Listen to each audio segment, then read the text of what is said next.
Greetings retro heads and welcome to Platform 32. It's that wonderful time of the year, month or whatever again in which I get to indulge in some nostalgic look backs at gaming gone by thanks to the modern piece of hardware which is the Evercade. Today's Evercade show focuses on the two brand new carts that have just been released last Friday on the 25th. So these carts, normally I get these carts in advance. This time I've got them just after they've released. And we are looking at the ATARI Arcade 2 cart. So this is the 14th in the ATARI Arcade, in the arcade series of Evercade games. And we are also, I'm also going to be battling against Tomb Raider's classic control scheme on the Evercade controller, thanks to the 45th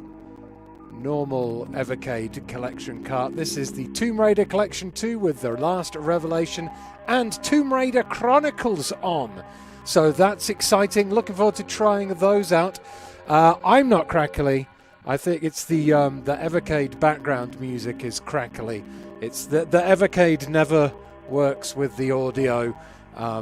The audio and the HDMI never works very well with the Evercade, but that means if it's crackly on this bit, it means the games won't be crackly. So apologies for the crackles, but that's just how the Evercade works with my HDMI, I'm afraid. Anyway, before we kick things off, because this is a retro stream, I have something retro adjacent for you all today. Because I don't know if you remember back in the day, I used to do some retro games on retro hardware streams where I'd play Spectrum games, Atari, Jaguar games and things like that. And one of the streams I did was specifically ZX Spectrum games from Hewson Software, because the wonderful owners of Hewson Software, in particular the son of Andrew Hewson, Rob Hewson, sent me a bunch of old school Hewson Spectrum games, which I did an entire stream of back in the day. Huey Games, as the company is now known, released a game called Hyper Sentinel a while back, which I played a lot of on my Switch. And recently, if you checked out the retro section of the Discord, you will know that Huey Games sent me this kind of preview look at the Kickstarter backers kit for their new game, Hyper Sentinel Fusion, which is been described as Hyper Sentinel Fusion mixed with Hades and something else. I can't remember what it was. Hades, Paradroid, and Iridium. This is a mixture of, because it is Hyper Sentinel Fusion but with roguelike elements. And there is a Kickstarter backer for this, a Kickstarter page for this out now. And if you back it, you can get a chance to back it and receive this reward, which is a very cool old school style floppy disk, kind of like a Amiga style, maybe slightly bigger, but this one has a little secret because, so I'm trying to do this reverse, this one hides a USB inside it as well. I don't know if you can see the connections somewhat. There they are. It hides a USB inside it as well. So I got a little sneak peek at the backers kit for Hyper Sentinel Fusion, which also came with some badges as well. It's very awesome, and I said I'd give it a shout out on the stream and also point you in the direction of, oh, there you go, Nightcat has already found the link for the backers page. But this is because it's retro adjacent. It's a modern game but based on retro stuff. I thought I'd give this a shout out at the beginning of the stream. But you can see the graphics, nice and colourful, but still retro based. Top-down shooter, got some cool artwork going on. I'm also a member of the Hyper Sentinel Discord page, which I think you can go and join, and you can like give your feedback on designs and things, and maybe help. You might be able to get in with some play testing as well, perhaps. But yes, Hyper Sentinel Fusion No release date for Hyper Sentinel Fusion yet. But the Kickstarter backer page is there. If you loved Uridium and Paradroid and you like kind of modern roguelite style stuff and you back it on Kickstarter, this is one of the rewards. And it's very cool. I like it a lot. I love the artwork there. So thank you for Huey Games and Rob for sending me that over. I think, yeah, Huey is in the chats there. Nebulous was a favourite. Yes, I love Nebulous. Nebulous is actually on an Evercade cart. You know, perhaps you should chat to the Evercade people and get a full-on Huey Games Evercade cart. I know they've done it for a few developers. You know, the Oliver twins have got one, so maybe you can have a chat with them and get an Evercade, a full-on Huey Games Evercade cart. I don't know, but yes, Hyper Sentinel Fusion looks great. And if you want to know more, do check out the Kickstarter page, and that Nightcat's put the link to in YouTube and Twitch, because Huey Games are lovely folks, and you should support them if you like retro games. But anyway, talking about retro games, let's start off with the most retro-y of retro games. That is the Atari arcade cart. Now, I've played a bunch of Atari games on the Evercade before. I've always said that the really old Atari games are not my favourite ones to play on the Evercade because you really feel their age. These aren't the home console ones, though. These are the actual arcade ones, and it's number 2 of the Atari arcades. So what games are on there? We'll find out in a second. But first, I do want to point out that not all Evercade carts get them, but this one has stickers. This one's got stickers for Berserk, Moon War, Lost Tomb and Frenzy. I love it when the Evercade carts come with some extra bits. I love a bit of stickers. That's going to go over on my voiceover booth with the rest of my stickers soon. There's also in here a little thing. Follow us, a little social media post thing. You've got the full colour manual, as you always do, which I'll probably refer to during this stream, so I get to know the controls and everything. But yes, a lovely full colour manual, just like you got back in the days when you get the bus to town to buy your games from a box rather than lazily downloading them from an online store.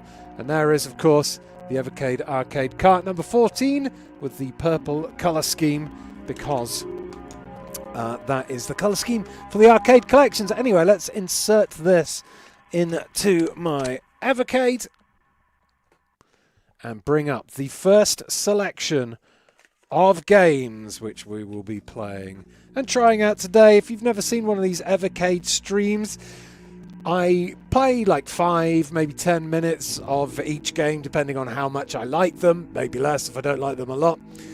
Just to give you an idea of what each game is like on the cart. Consider these a little sneak peek at what is on the carts rather than a deep dive. EA122 says, I shall stick those stickers. I love sticking stickers. And here we have 10 games on the cart. Berserk, Dark Planet, Fire Truck, Frenzy, Lost Tomb, Tasmania, Rescue, Moon War, Minefield, and Maze Invader. I'm not sure I recognise the name of any of these except for Berserk. And this game is a 1980s shooter game. B to fire, D-pad to move humanoid. And I'm trapped in a maze with 64,000 different possible room arrangements. Katie says, clear out each room completely before moving on for bonus points. If you don't, the robots will call you a chicken for the rest of the game. All right, let's load up Berserk and see how that goes. So hopefully now that Berserk loads up, you shouldn't be able to hear any of the crackling noise. But you can hear robots. Let's put some credits in. There you go. That's the credits popping in at the bottom. Let's give it a go. So, as previously mentioned, these Atari arcade games are some of the oldest video games you can get. So, these are... You get some good speech, some good sampled speech here, but Yeah, graphically, animations-wise, and ouchie. Wait, did that work? I don't know. Yeah, graphically, animations-wise, they're all fairly basic and of their time. I mean, 1980 was basically, you know, the very birth of video games. I think, you know, the late 70s is when home computer consoles started, but arcades in the 1980s, they weren't as good as they were in the 90s. They were better than they are nowadays, though, because arcades are basically dead. Ah, he got me. But yes, the Evercade carts, Vandal says £19.99 for this cart. I think all the Evercade carts recently went up in price a bit.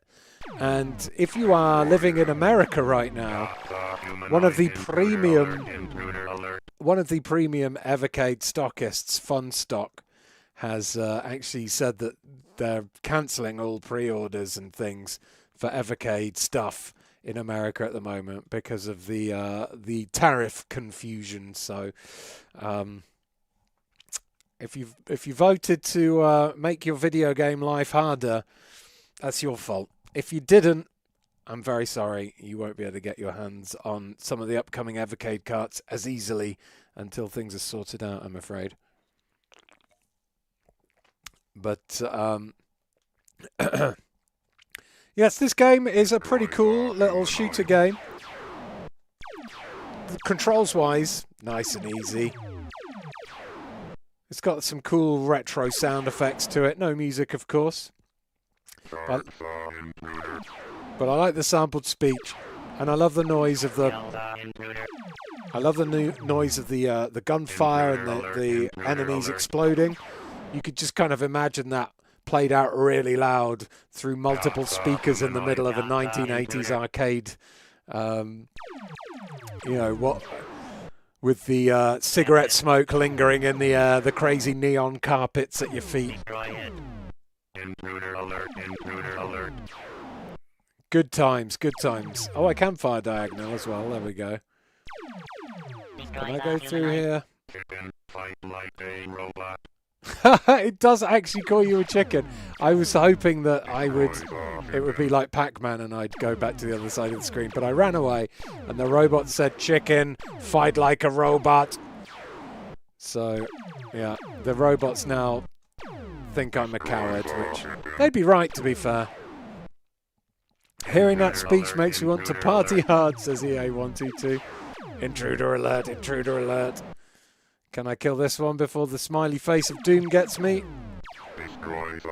Yes, I can. Woo woo, intruder. You could hear a berserk machine in an arcade before you even went through the door, says Lugubrious Crumhorn, who was obviously there back in the day. So that was some good pew-pewing.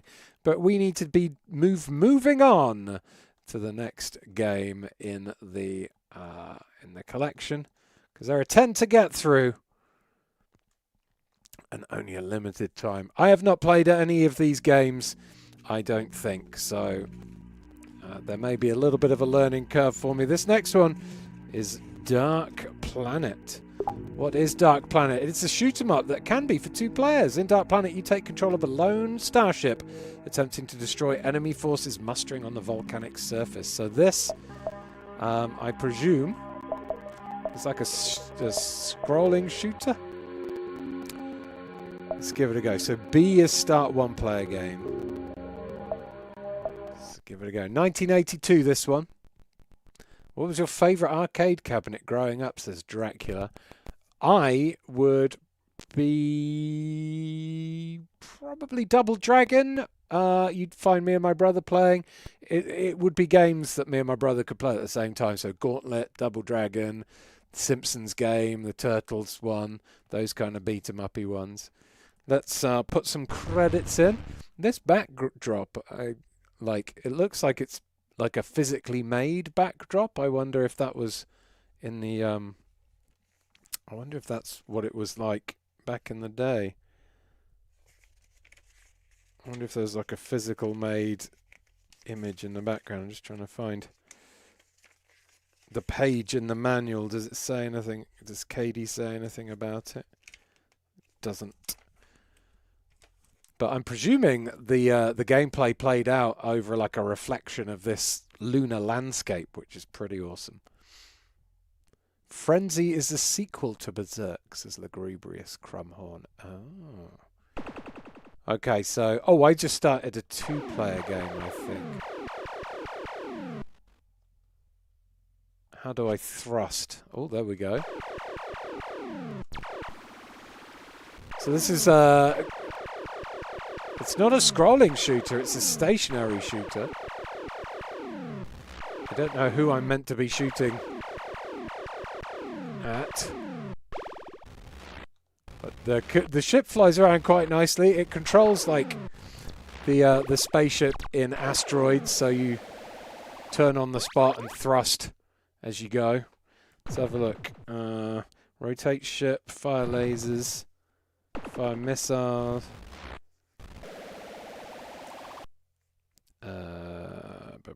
The original... Oh, here we go. The original Dark Planet arcade machine used a simulated 3D effect, which is this, with its visuals projected to appear as if they were floating atop a physically modelled backdrop. For this Evercade version, you can distinguish the two layers by their colours. Green for high altitude. Ah, red for ground level. Okay, the original game used blue for upper layer, but they've adjusted to green for improved visibility on modern displays. So, to get the guys on the red, I have to fire my laser. Oops. I just got killed there.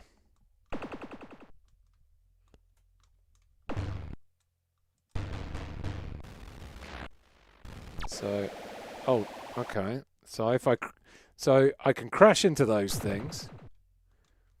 Oh, I've got it on 2 players. Hold on. Let's reset this and give it another go. The reset button should be called the Ian button in this, by the way, because they didn't have a reset button until I asked for one on a live stream. Hey, Neil Balcom.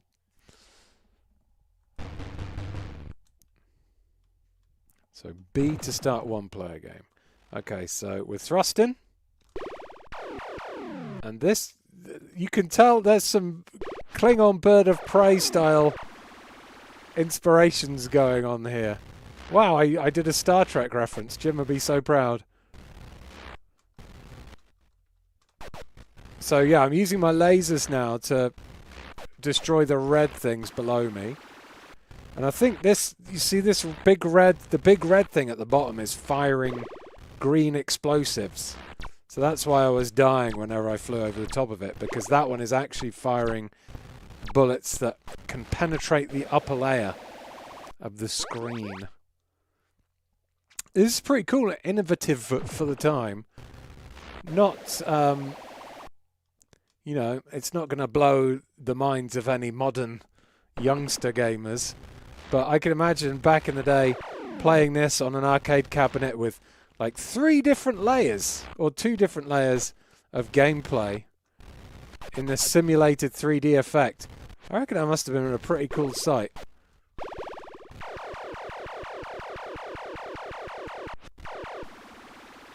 Take that, spaceships. Ah, they crashed into me. If your big red thing is firing green explosives, please consult a doctor, says Tyler.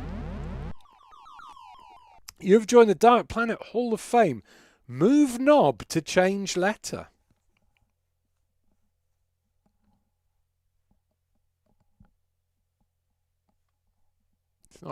It's not changing. Must be broken. All right.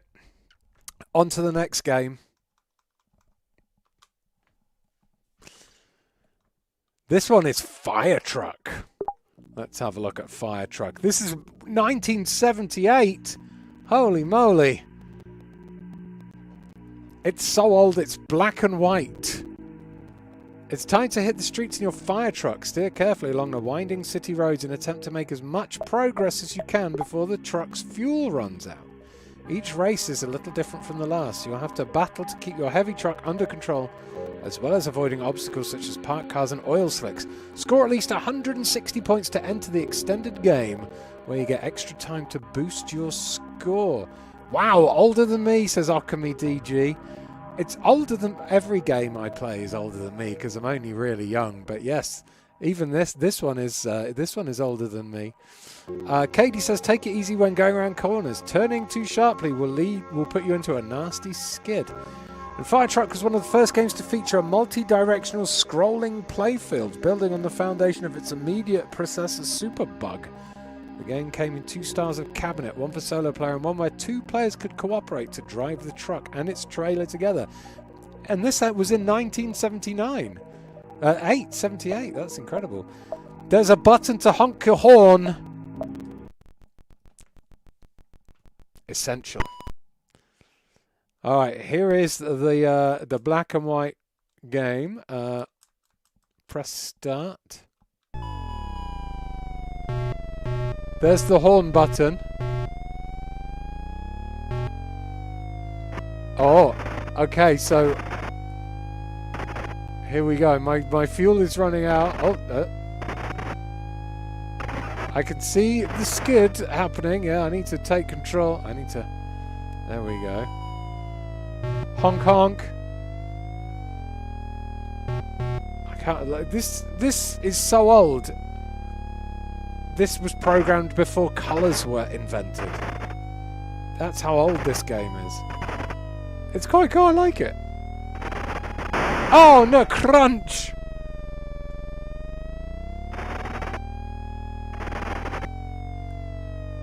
The siren's going. Oh, crunch! My score is not great. Hopefully the people whose house is on fire don't burn to death before I did some like Fast and the Furious drifting here. Tokyo Drift. Fast and the Furious fire engine drift. Ooh, tits. Half of the family are, oh shit, half of the family are burnt to a crisp now. Boop boop, get out of my way! Fireman Ian coming through. Oh, sorry. Black and white are both colours, says Wayne Costin. No, I don't agree. One is light and the other is the absence of light, and I will have nobody say anything in opposition to that. Okay, here we go. Bop, bop, bop. It's time to drive this truck into a wall. Oh, Christ. Whoa! I can't believe I just did donuts in a fire truck. Oh, God!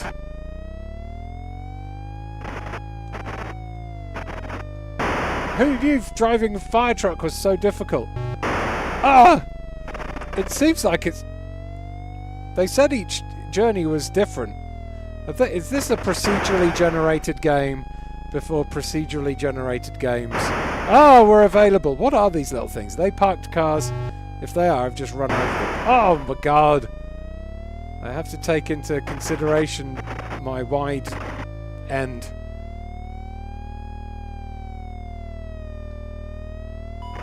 Oh, fuck. Okay, no. Crashed into a car. Oh, no.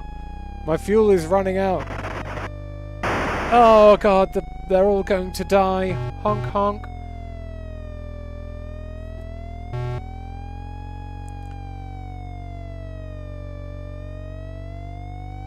There we go. It's fine. I'm driving. No! Oh, I turned too hard. God, imagine this with 2 players trying to cooperate. Start a lot of arguments. That sorry I was so bad at this game. He used to take an entire cabinet for this, and now you can play Resident Evil Village on an iPhone, says Bad Sniper. I know, right? I know, jeez. Note to self, don't rely on Ian in a fire, says Claire T-Rex. I mean, you can rely on me to start fires, Claire T-Rex. Just putting them out is where the problems with me start happening, beginning. Frenzy! The humanoid must not escape again. This is the follow-up to Berserk, and it adds a number of new gameplay elephants to the basic blast and escape format. Purple dotty walls can be destroyed to open up new passageways, while solid white walls will reflect shots from both you and the killer robots. You'll also encounter special room types, including Mama Otto's lair, the power factory, the computer room, and the robot factory, each of which has their own special rules to contend with. How long can you survive? Although Frenzy has commonly agreed to be just as solid a game as Berserk, it didn't get as wide a home release as its predecessor did. Oh, okay. Mama Otto doesn't like it when you shoot her kids. Aim carefully when you're in her lair. I don't think anyone would like it if you shoot their kids. 1982, this one. You can kill the emoji of death in this one too, says Gene Joke. Oh, I didn't even try to kill the emoji of death. I just let it take me in that last one. Okay, let's insert some coins and get frenzying. Here we go. Little bit of... robot attack. Oh, nice. Where's my laser button? Oh, there it is. So we got some better variety in enemies here, some slightly better graphics. Oh, here comes the smiley emoji of doom. It's taking out the other enemies. Run, leg it, leg it! Oh, it got me. On to the next level. So I can shoot these purple walls to make extra routes, huh? That's kind of cool. That's very innovative.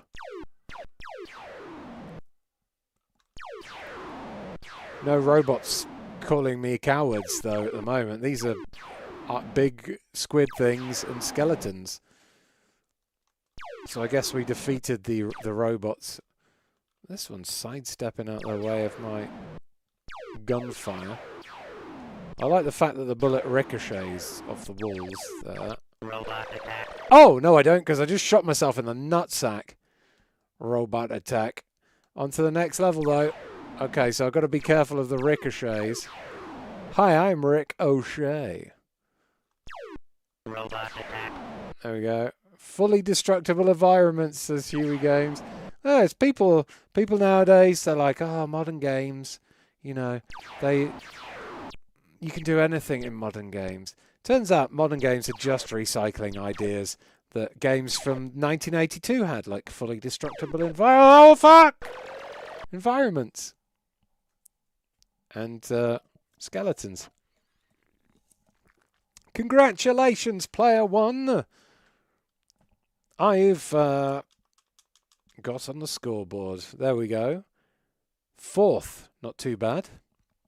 Alright, now I know the controls, and I know not to ricochet gunfire into my own nutsack. Let's give this another go and see if I can do a winning. See if I can get further than I did before. Which was... robot attack. Uh-oh, robot attack. There seems to be less sampled speech in this one. Oh, it's gone sad face. Charge attack, shoot, kill, destroy. Oh. Oh my god! The second one gets well angry. Growing up in Hong Kong, there was a DJ who did the Late Show called Rick O'Shea, says EA122. It's a good pun. 'Tis a good pun indeed. Alright, I'm zapping these monsters nice and easy now. Shooting through the wall. They don't even know where it's coming from. Now, where are these bullets coming from?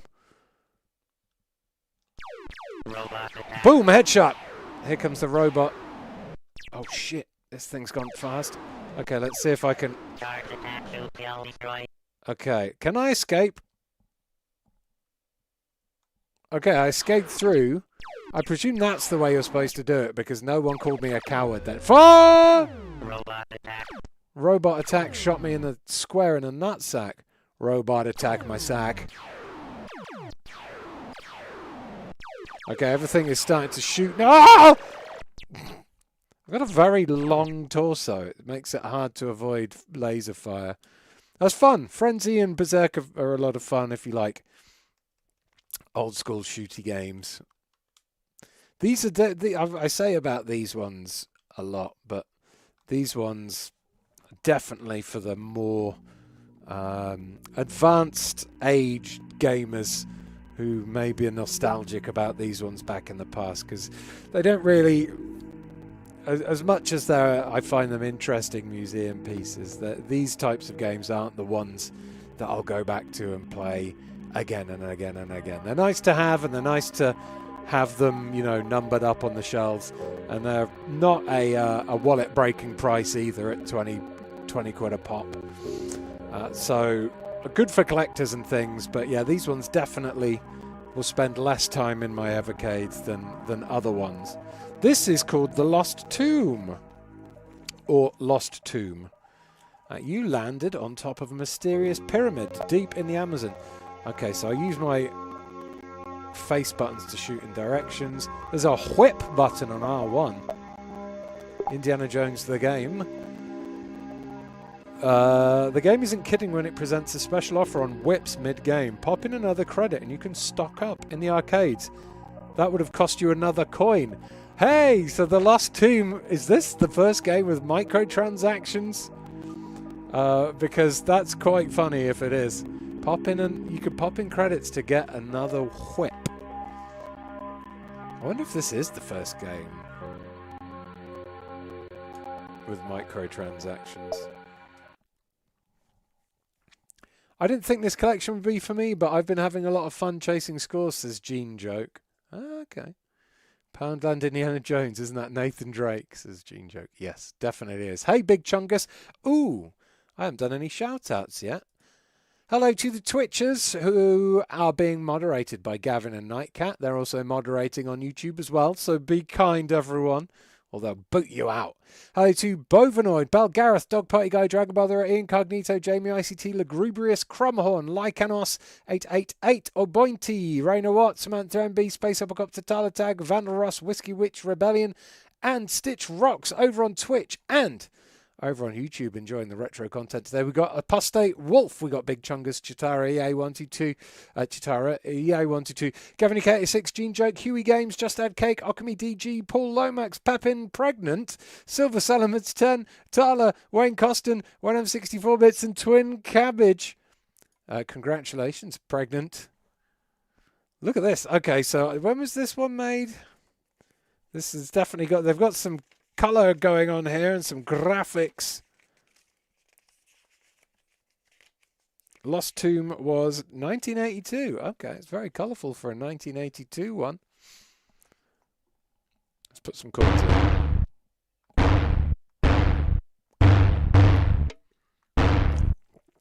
Someone's banging on a massive drum there. To exit rooms with no open door, find the key chest. By the... Ooh, I miss. Watch out for special sales. Oh, yeah, there it is. Okay. Here we go. Parachuting onto the top of the Lost Tomb. You've just landed on a pyramid deep in the Amazon. Lock and load, mate. Okay, I might... This one seems like it might be awesome. Key chests, open, close doors. Okay, so...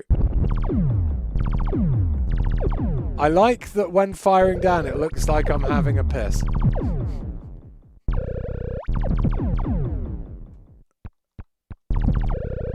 What's this here? Is that a crab? I've shot it, whatever it is. Earthquakes! Holy crap, this game is loud. Fuck! There is a lot going on there. Plan your route by this map. Okay. It's difficult. And confusing, just like me.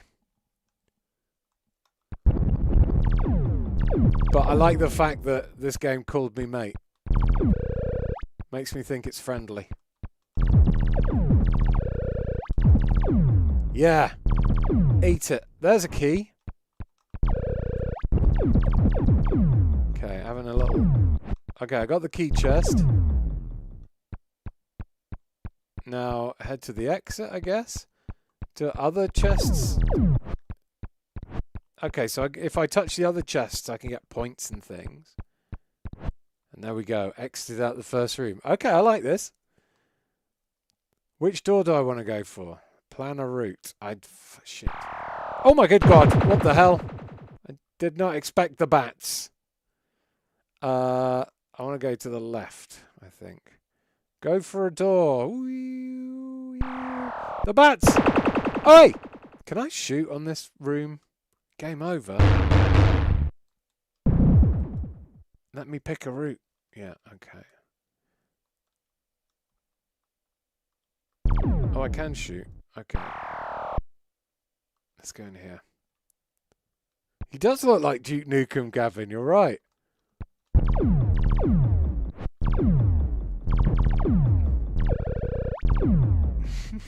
I'm going to rip off your neck and...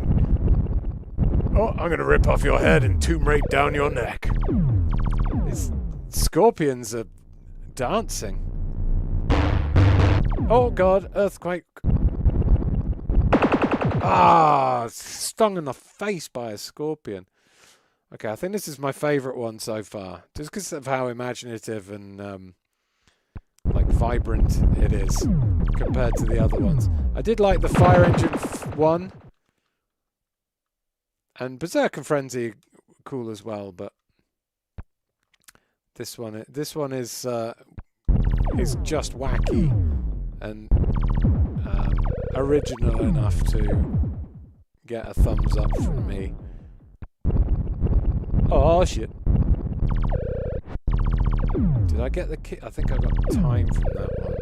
What are these things? Are they ducks? Oh, the key chest is up in the top right there. No, I don't think they're ducks. I think there might be zombie hands reaching out of the sand. You gotta do a little bit of... Ooh, fuck. Earthquake. Oh, God. You gotta do a little bit of... Oh, balls. Dying. Use your imagination a little bit, I think. Game over there. That's a good one. I like that one. Don't forget your whip. Oh, shit. I did forget my whip. How whip do? What does the whip even do? Let's have a look. Okay, so that's how to get through the walls. Right. Let's see, that's even more ingenious. Shit! I'm trying to speedrun it now.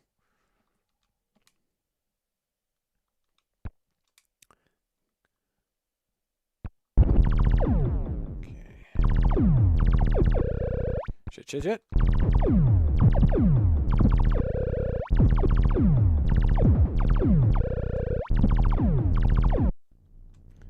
Okay, shoot down. Can I whip?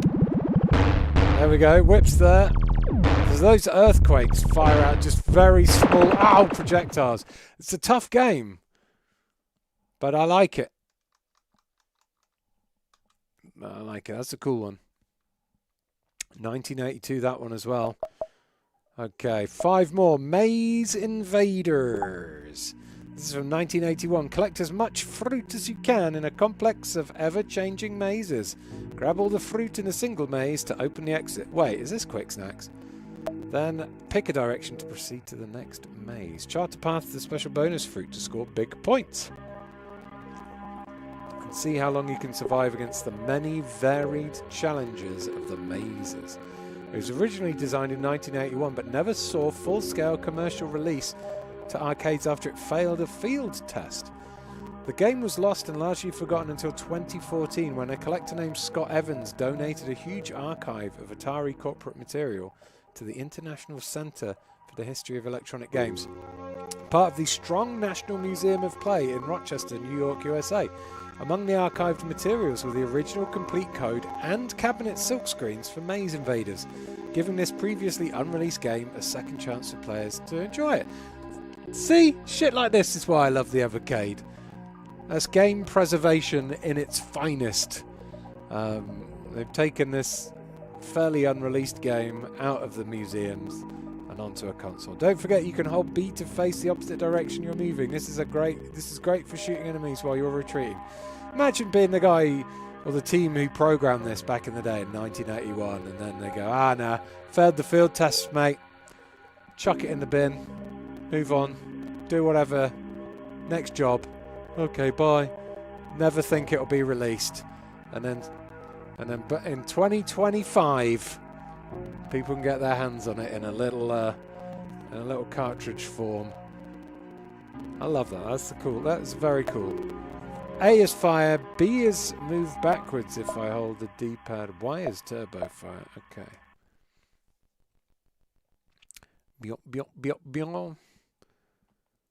Alright, Maze 13. Okay, so this is the splash screen. Put some credits in. In Maze 15, starting. Select the starting maze. Maze 4. Oh, I probably should have started on Maze 0. Ooh. Sad face. Okay, we got apple. Oh, I see. So I was like, what are those yellow things? But it's top down. Those are his feet. It's a little feety guy doing... Wait.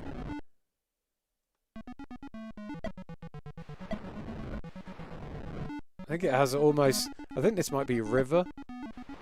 Water, and it has like a basic kind of like sound effect for like he's crossing the... No, I lie. It's the sound of those balls spawning. I should have known that. My balls make that noise when they spawn as well. What? Okay. So now we've got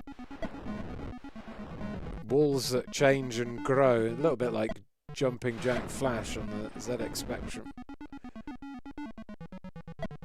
Help! Okay, I blew that up. Oh, something got me from behind. I didn't even spot that. This is an alright game. It controls nicely. It's quite colourful considering the date it was made. Interesting ideas. Oh, and rock solid, just like video games of the time should be.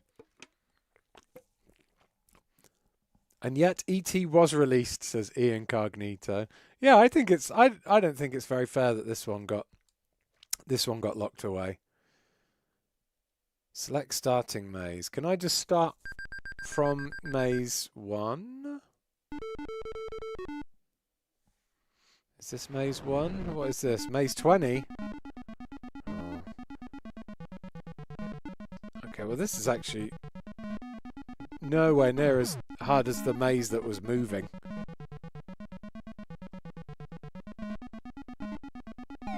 Yeah, I'm the best at video games.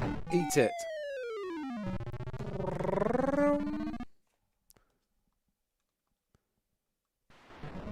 Okay, here we go. Moving walls again. Ooh.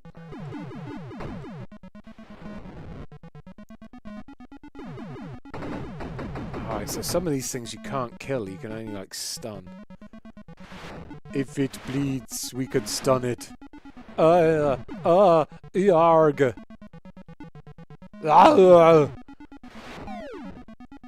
There's a red door. What does the red door do? Shit! I'll never know. Do-do-do-do-do-do-do. Okay, I need to get through 4 more games, I think, in 15 minutes. That was Maze Invaders. Not the most playable or exciting of games, but the fact that it has, you know, it was considered lost, unreleased, and then was just found in some guy's collection. I mean, how cool is that? I love that. It makes me wonder how many like unreleased games from back in the day just sitting in someone's loft on a disc somewhere. Very cool. Okay, minefield now. So shoot 'em up. A and B and C, A, B, X and Y are fire directions. R1 is launch missile. Will I forget about launching missiles? You better believe it. Watch where you're steering. You won't score any points if a mine blows you up, will you? Says Katie. Yeah, true. The midday heat is rapidly becoming unbearable as the supply helicopter lowers your battle tank onto the edge of the desert. You have a whole day's travelling ahead, 90 miles across the seemingly endless sands until you reach the target of your mission, the enemy's desert fortress. Your tank has run out of super missiles, so you must replenish your supply from stockpiles along the way. You'll need these to destroy the forts and enemy base. Watch out for the mines! This game was an early title to make use of multiple layers of background objects moving at different speeds to provide the illusion of depth, typically known as parallax scrolling. The effect is commonly agreed to have been pioneered by Irem's Moon Patrol from 1982, but Minefield and Rescue, which were both built on the same hardware, feature considerably more layers. I've got considerably more layers than you, providing a convincing quasi-3D look to the game's backdrops. Exciting. Let's see that in action, shall we? 1983, this one.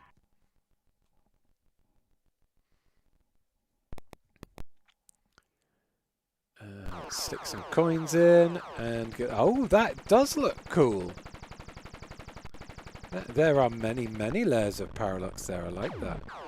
Okay, so I'm going to shoot up, and L1 is the... Yeah, so these things on the floor, the rockets I pick up, and the flashing eyes, I feel like they're definitely the mines.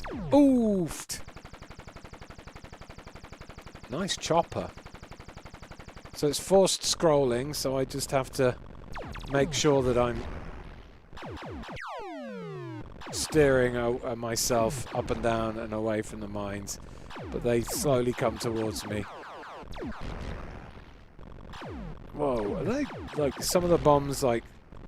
Oh, it's the planes. I'm shooting the planes down. And then I have to avoid the crashing remains of the planes. That's pretty cool. There's a helicopter coming to grab me.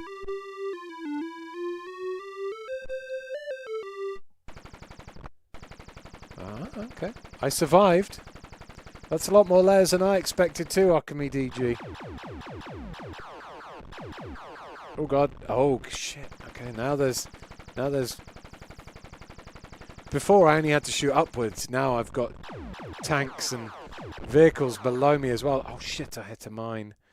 Game over. Enemies destroyed 19. I like this one. This is visually it looks cool with this faux 3D effect. It's challenging because you've got to keep your eye on a lot of stuff.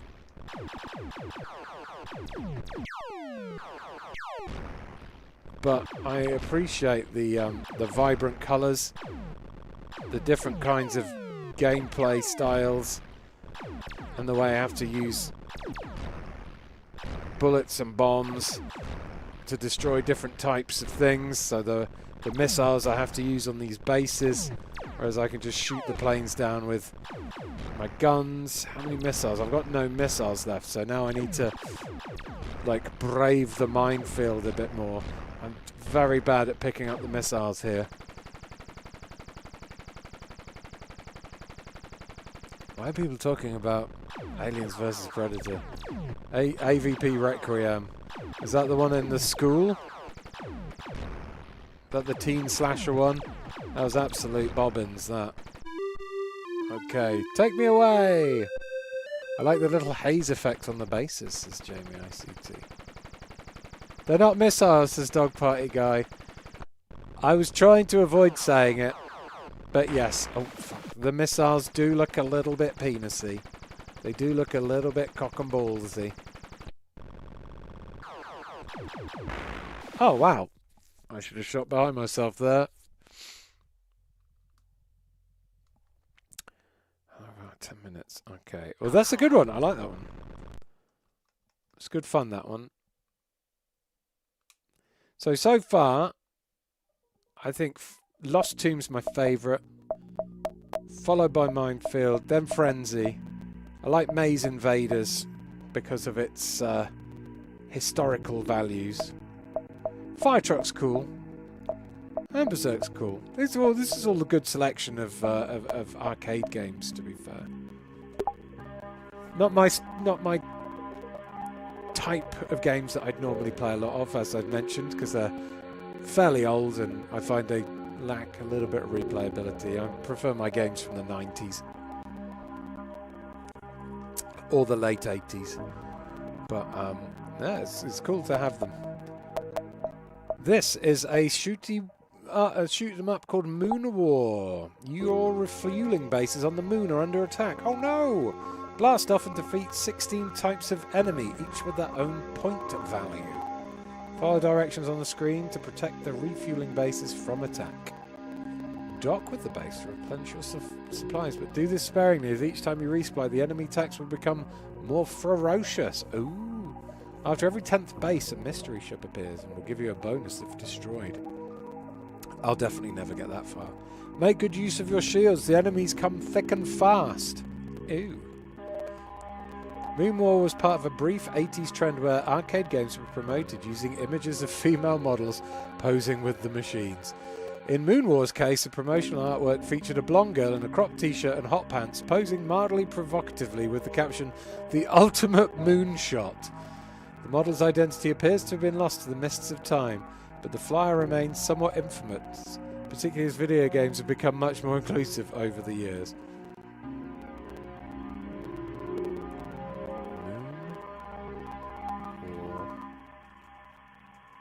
Arcade game artwork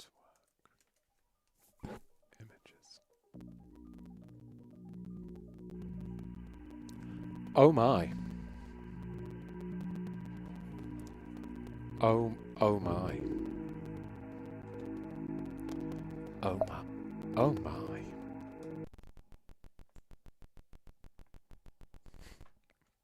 I googled that. I did Google the cover. Oh my. Right, let's put some money in and see what we can get out of a Moon War. Moon War. Looking a little bit less flashy than some of the other games that I've played so far. That's not a moon, no, it's an arse. Very nice 1980s arse, to be fair, but I can see why Evercade didn't put it on. Right. Player one up. Okay, there's my thrust in. There's my so this is loud, this game. Jesus. Okay, fuel base 1 is under attack. What the hell is fuel base? Wow! 1.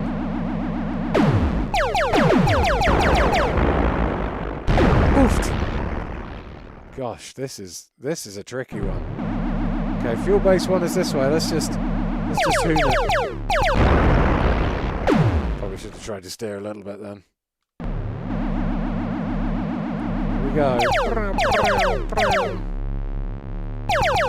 Where are you, Moon Base 1? Are you Moon Base 1? I think that might be Moon Base 1, you know.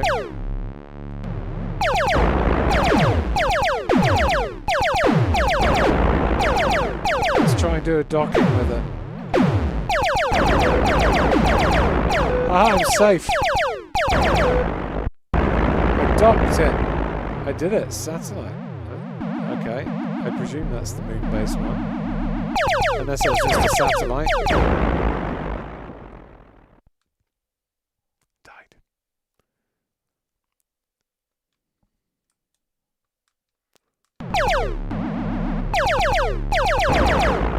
Boo, boo, boo, boo, boo. Wait, my bullets are coming off the other side of the screen. Does that mean I can? Oh, yes. Oh, I flew right into that. It's like I wanted to hit that one. Oh, it said fuel base. Wait, what? Ah! Where's my moon base then?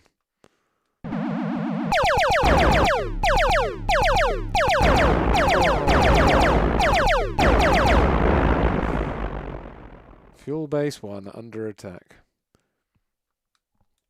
I've got moons on the mind now.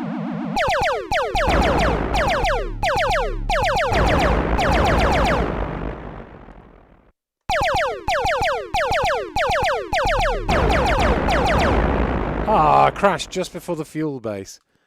I reckon this would be quite fun if I get to grips with the controls a bit.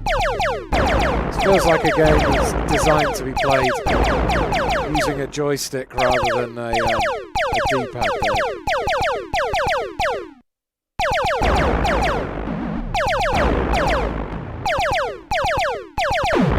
Despite the lack of colours in the background, all the ships and everything are fairly colourful. Oh! Cheap shot, dude. Hey, Junie! Hope you're well, too. Okay, can I find another fuel? Fuel base 1 still under attack. Oh, no, I died. Alright. That's Moon Base. Or Moon War. Or Moon Arse. One of the two. Rescue! It's time for rescue. Somewhere over the deep blue sea, paratroopers are sighted falling into dangerous waters. Attack helicopters hover while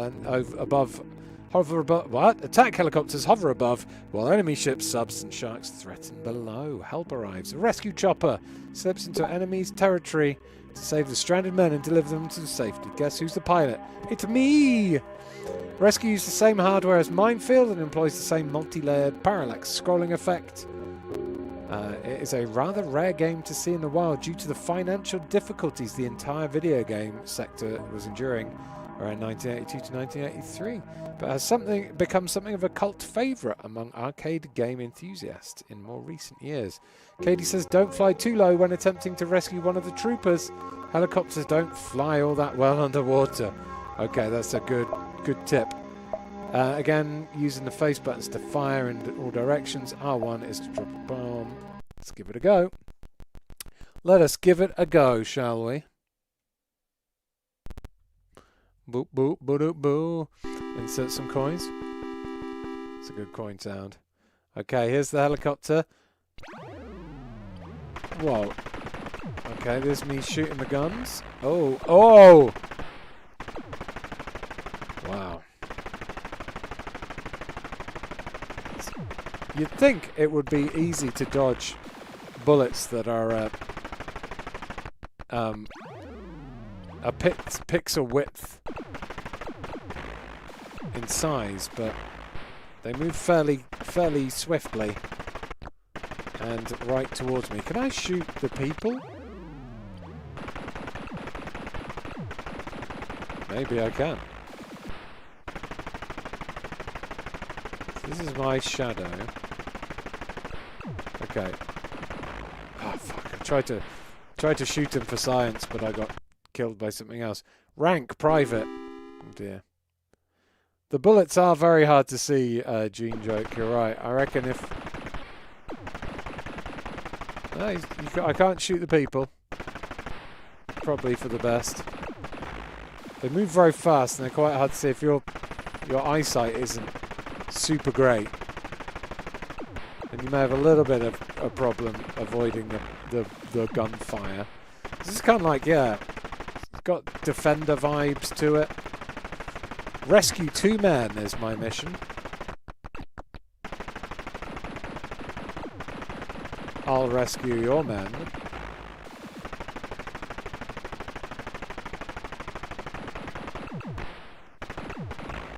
Whoa! Ah, bollocks! My helicopter went into the sea. Come on, I can rescue 2 men, surely. Surely it can't be that hard to rescue 2 single solitary men. Maybe it is. Because I can't even shoot this pissing helicopter. Come to me, man! Thank you.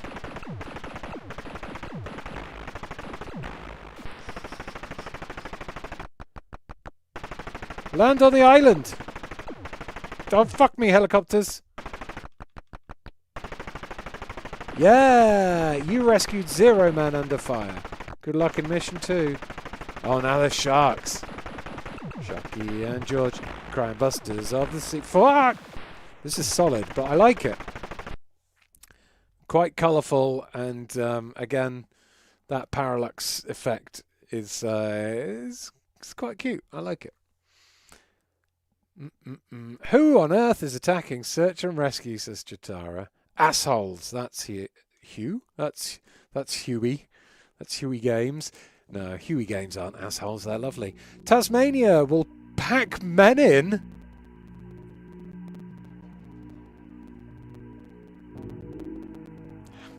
How rude. They've changed it to everybody. Equal opportunities gangbang then. Move the hip-shooting Tasmania around each room and defeat the myriad enemies attacking him. Tasmania has an automatic weapon that continues firing for as long as you hold the fire button and the direction. But be careful, he can't move while shooting. Just like old-school Resi games then. During each level, the walls begin closing in on Tasmania. Defeat all the enemies in a room to open the exits at the top and bottom of the screen and escape before he gets squished. Tasmania was developed by Gunners Licitus. That sounds like an illness. And Chris Oberth. The pair had previously worked together on another arcade game called Armored Car. Oberth went on to have a rather prolific career, producing both Minefield and Rescue, as well as a variety of 8-bit console and home computer titles. Katie says, don't forget that smart bombs also stop the crushing walls from advancing. Oh. Move Tasmania with the D-pad. A is smart bomb, and B is fire in the direction of movement. Okay. Start.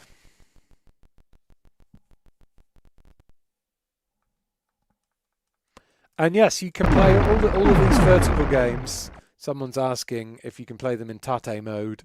Yes, you can play all these games in Tate mode. It's nice fun. Why does every game have to have a different volume? Look at his ass! Look at his cakes, his wiggly cakes. Oh my god. Look at that butt. Holy... Oh, that was the smart bomb. Whoa! Holy shit. This guy's got the guns. I don't think I've played a retro game where the firepower has been this intense before.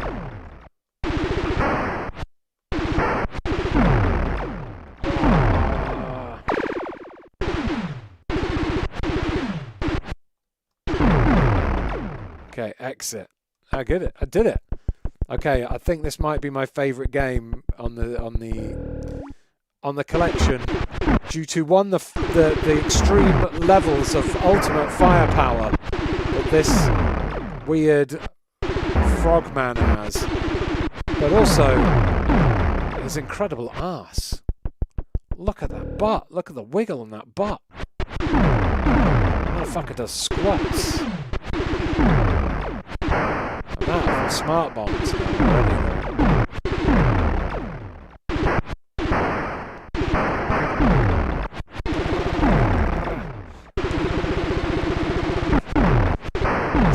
His assault rifle looks a little bit like...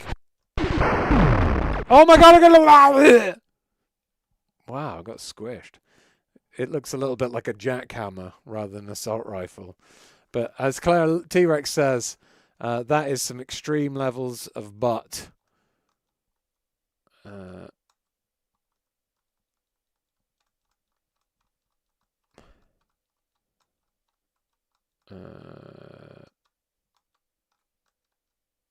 Butt. Eyeball. Wait, face, eyeball, squid, sickle, caterpillar, butterfly. Wait, how come they get loads of letters to play with and I only get 3? When all the little hoppers are gone.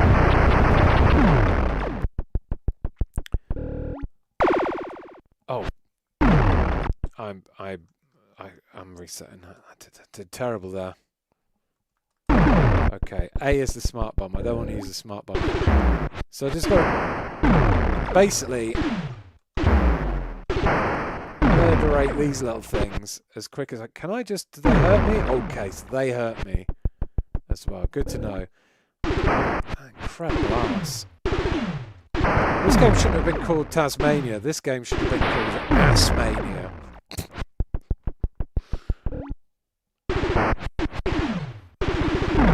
This fucking frog thing. He's got cakes for days. Leg it! Congratulations, you have cleared another room. Prepare yourself for the evil eyeball energy. Whoa, that is some evil eyeball energy.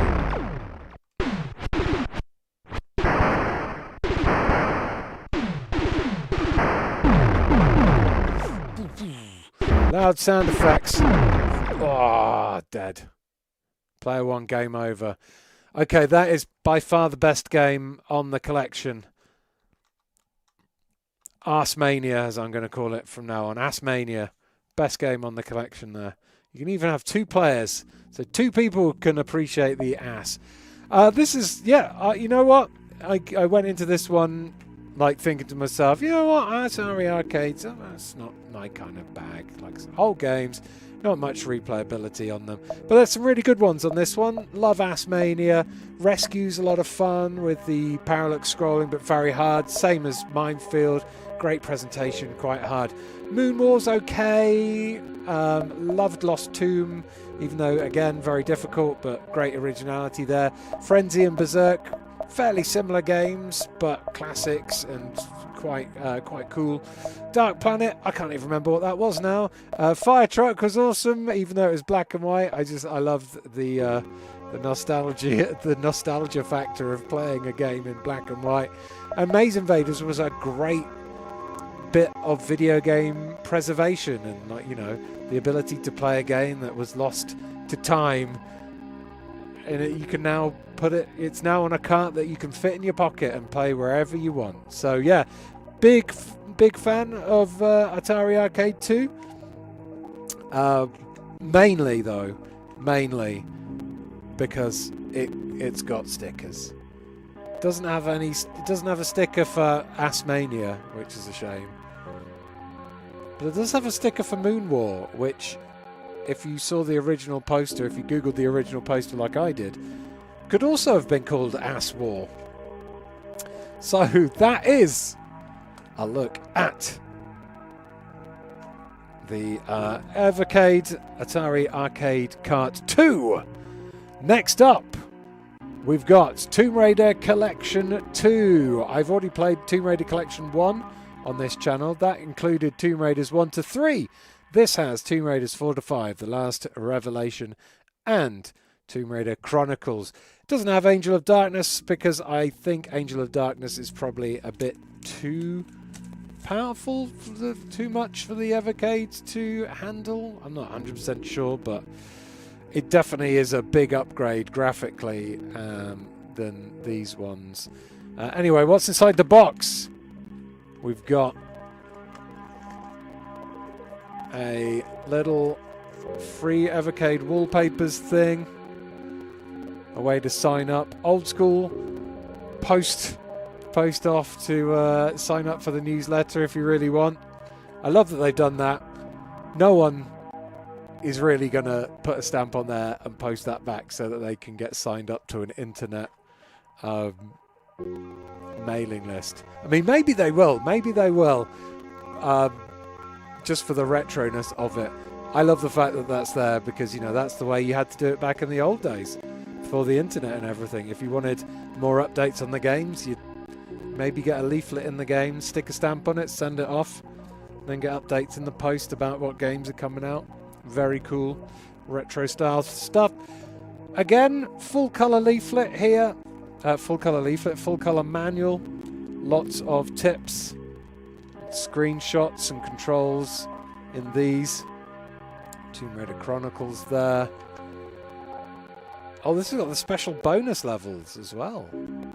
Or at least Tomb Raider Chronicles does. This is a special bonus level. Oh, it's the bonus level from the newspaper, the Daily Mail, I think it was. Might give that one a go. That's quite cool. It's quite cool that was included, because that's included on the you know, the proper re-releases, the remasters. But yeah, you get switches and movable blocks, like information here. I think I'm going to need this, even though I streamed the entirety of Tomb Raider 2 on the remakes. I streamed it with the modern control scheme, so going back to the old school Tomb Raider control scheme, the old school tank controls, using a D-pad is it's gonna be a thing that I'm gonna have to deal with somehow. We'll see. Okay, Tomb Raider Chronicles. Which is the fourth one? Is it Last Revelation or Chronicle? I think Last Revelations is the fourth one, and then Chronicles is the fifth one. In Tomb Raider: The Last Revelation, acrobatic archaeologist Lara Croft travels to Egypt and unwittingly sets loose the evil god Set after discovering his lost tomb. So we got lots of buttons here. After you playing the remasters with the modern controls, this is going to be a trip, says Okami DG. I know, I'm actually quite scared, to be honest with you. Clarity Rex says, we love watching you play a bit of Tomb Raider around these parts. Last Revelations is the fourth. Okay, nice. A is action shoot, B is roll, X is jump, Y draw, binoculars, L1 change assign target, L2 crouch crawl, R1 sidestep. Oh, fuck's sake. I love the fact that the Tomb Raider games are on the Evercade. I really do, but ooh, I'm scared.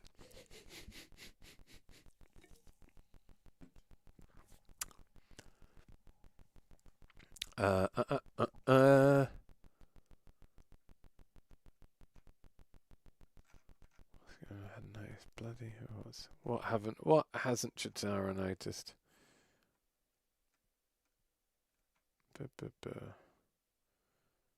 No idea. Here we go. So these are, I think these will probably be the like ports of the PlayStation 1 version. Classic controls is the only way to play them, says Gene Joke. Not for me. Not after I played the entirety of Tomb Raider 2 on stream with modern controls. My muscle memory has been beaten. Right, I'm going to do the bonus level, because the bonus level is quite cool. It's very short as well. Gavin put the Moon War poster in the Evercade channel for us, says Embry. Ah. Ass War. Okay, should there be audio here?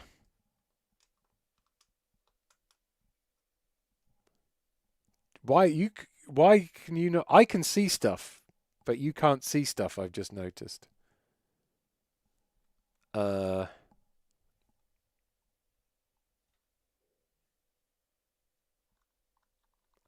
This is a new one to me.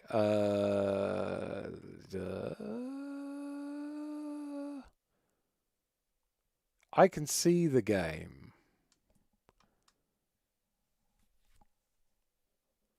Maybe my OBS feed has crashed, because I've gone back to the main menu and it's not changed. Let me unplug and replug the HDMI cable. That would probably explain why there is no audio as well.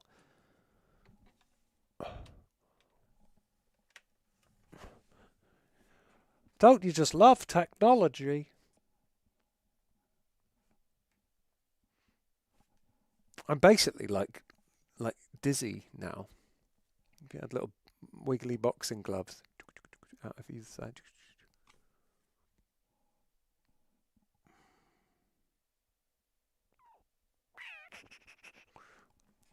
Oh, what's happened? I can see it on my monitor, but it's not coming up on my it's saying no signal. So I'm wondering if my capture card has crashed. Crashed your card.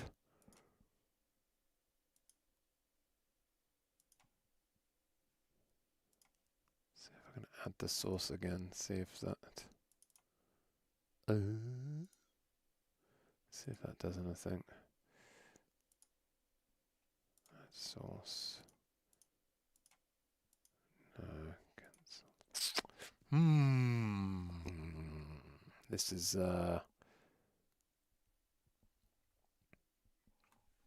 odd. Let's turn the Evercade off and on again and see if that works. Otherwise, it's going to be a case of restarting my shitting PC and doing a new stream.